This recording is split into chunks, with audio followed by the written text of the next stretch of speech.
মোবাইলে কোরআন তেলাওয়াত শুনলে সওয়াব হবে কিনা, খুব গুরুত্বপূর্ণ একটি বিষয়। আমরা অনেকেই কিন্তু এখন মোবাইলের মাধ্যমে কোরআন তেলাওয়াত শুনি এবং মোবাইলে কোরআন তেলাওয়াত করি।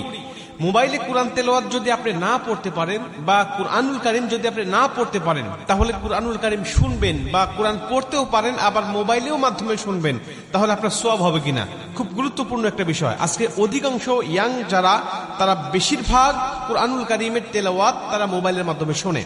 এটা খুবই ভালো বিষয় যে আজকে যুবকেরা গান বাজনা ছেড়ে দিয়ে বিভিন্ন নাটক সিনেমা এগুলো বাদ দিয়ে তারা কুরআনুল কারীমের তেলাওয়াত শুনছে। রাত্রিবেলায় কোরআন তেলাওয়াত শুনতে শুনতে অনেকে ঘুমিয়ে যাচ্ছে।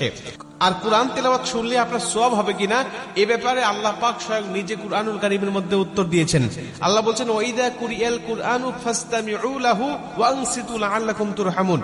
আল্লাহ পাক বলছে, যখন কুরআনুল কারীমের তেলাওয়াত হয় তখন তোমরা চুপ থাকো, তোমরা কথা বলো না। ওয়াইদা কুরিয়াল কুরআনু ফাসতামিউ লাহু ওয়া আনসিতু লাআল্লাকুম তুরহামুন, এবং মনোযোগ সহকারে তোমরা শ্রবণ করো, আশা করা যায় যে আল্লাহ পাকের রহমত তোমাদের উপর বর্ষিত হবে। আল্লাহর কোরআন আপনি শুনবেন মোবাইলের মাধ্যমে হোক আর কারো কণ্ঠে হোক আর সামনাসামনি হোক, আপনি যখনই কুরআনুল কারীমের তেলাওয়াত শুনতেছেন তখনই আল্লাহ আপনার উপরে রহমতের বাড়ি ধারা বর্ষণ করছেন। অতএব মোবাইলের মাধ্যমে আপনি কোরআন তেলাওয়াত শুনতে পারবেন, এটা হলো প্রথম নম্বর কথা। দ্বিতীয় নম্বর কথা, আপনি যদি কুরআনুল কারীমের তেলাওয়াত শুনতে শুনতে ঘুমিয়ে যান বা কুরআনুল কারীমের তেলাওয়াত শুনতে শুনতে আপনি যানবাহন করছেন, চলাচল করছেন, বা কুরআনুল কারীমের তেলাওয়াত আপনি বসে বসে শুনতেছেন, এমন অবস্থায় যদি আপনার মৃত্যু হয়ে যায়, নবীজি বলছেন, আল মাউতু আলা আমালিন সালেহ, যে ব্যক্তি ভালো কাজ করারত অবস্থায় দুনিয়া থেকে বিদায় নিয়ে চলে যায়, আল্লাহ পাক তাকে জান্নাতি মরণ দেয়, জান্নাতি মৃত্যু দেয়। আমাদের মৃত্যু কখন হবে, আমাদের মরণ কখন চলে আসবে আমরা কেউ জানি না। আল্লাহ যদি আমাদের ভালো কাজ করার অবস্থায় মৃত্যু দেয়, অর্থাৎ কুরআনুল কারীমের তেলাওয়াত শোনা অবস্থা আপনার মৃত্যু হয়ে গেছে, অথবা কুরআনুল কারীমের তেলাওয়াত শুনে আপনি ঘুমিয়ে গিয়েছেন, ওই ঘুমের ঘরে আপনার মৃত্যু হয়ে গেছে, নবীজি সাল্লাল্লাহু আলাইহি ওয়াসাল্লাম বলছেন যে আল্লাহ পাক তাকে জান্নাতি মরণ দিবে। শুধুমাত্র তাকে সওয়াব নয়, বরং মরণটা জান্নাতি হয়ে যাবে। আর কোন ব্যক্তি যদি জান্নাতি মরণ পেয়ে যায়, তার কবরে, হাসরে, মিজানে, ফুলচিরাতে কোথাও তার কোনো বাধা নাই, কোথাও তার কোনো টেনশন নাই, সরাসরি আল্লাহর 10টি পৃথিবীর সমান একটি করে জান্নাত তার জন্য অপেক্ষমান।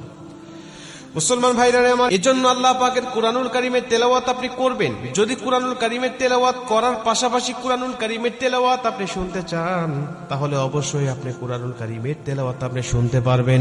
যদি সামনাসামনি কাউকে না পান কোরআন তেলাওয়াত শোনার জন্য, বা সামনাসামনিও আপনি শোনেন, আবার মোবাইলের মাধ্যমে আপনি শুনতে চান, তাহলে আপনি অবশ্যই শুনতে পাবেন, এতে কোনো সন্দেহ নাই, এতে কোনো সমস্যা নাই। বরং যতক্ষণ আপনি কুরআনুল কারীমের তেলাওয়াত শুনতে থাকবেন, ততক্ষণ পর্যন্ত গুনাহ থেকে বেঁচে থাকতে পারবেন।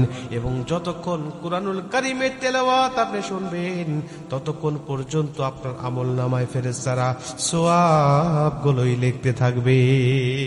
যতক্ষণ আপনি কোরআন তেলাওয়াত শুনবেন, ততক্ষণ গুনাহ থেকেও মুক্ত থাকবেন, আবার ফেরেশতারাও আপনার আমলনামায় সওয়াবগুলো লিখতেই থাকবে।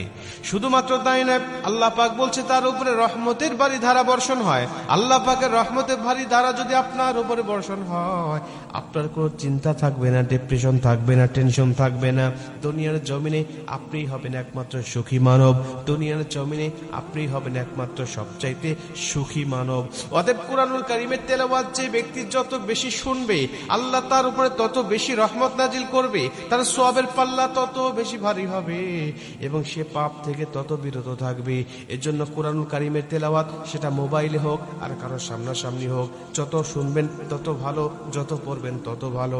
আল্লাহ অবশ্যই আমাদের যেন বেশি বেশি কোরআন শোনার তৌফিক যেন দান করে।